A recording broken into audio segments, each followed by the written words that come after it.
kanilang nilaga. Bet ko to, ate. Kain tayo. Ano po ulam nyo? Thank you. You have to taste this. The Ano yan? pantad. Pantad. Oo. Try ko po yan. Yeah. Nag-order tayo ng iba-ibang mga putahin nila para matry natin lahat. So yung maliliit na crab, lalagyan lang natin ng suka. Wow, Coke. Tama din natin syempre si Arian, ang aking hairstylist, and Paul natin, makeup artist natin. And syempre, Paolo. Ang aking RM.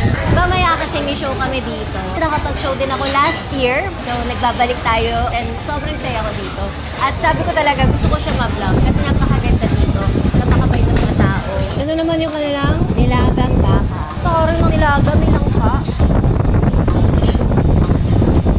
Masarap. Wow. Ito naman yung kanilang liempo. Try natin yung langka. First time ko to sa nilaga.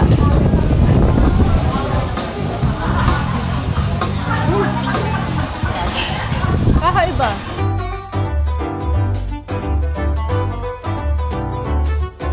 So ito naman yung dinakdakan. Lalagyan natin ng kalamansi. Cheers! Kaya masarap. Ito naman crispy shrimp. Usaw-usaw ko lang siya. Sa lahat, ang pinaka-favorite ko, itong nilaga at saka dinakdakan. Ikaw? Ito po, tsaka pinagdakan. Inihaw siya. Try natin. Sarap.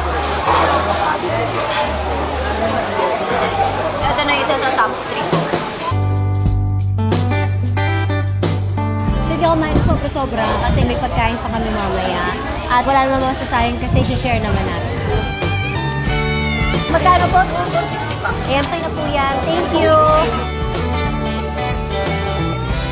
Ayun, ngayon iikot-ikot naman tayo para mamigay ng cellphone sa mga followers. At after nun, pumunta naman tayo sa kanilang river. Okay guys, so bago tayo mag-proceed sa ating video, meron muna akong gusto ipakita sa inyo. Sa mga gusto magsimula mag-trading or mga nagtitrading, ito napakadaling gamitin. Pocket broker at dito ako nagtitrading. Kahit nasan ka, pwede ka mag-trading. At yung kagandahan dito is hindi mo kailangan ng napakaraming experience. Kailangan nyo lang syempre, i-research nyo muna yung mga market na papasukin nyo at tandaan nyo lahat ng trading ay may mga risk. So mag-ingat lang at mag-research. Pag-aralan nyo muna bago nyo pasukin. Yung kagandahan sa pocket broker is kahit nasan ka man ay pwede ka mag-trading. Ako usually, ang ginagamit ko na is my phone. Kasi kahit nasan ako, nasa kwarto,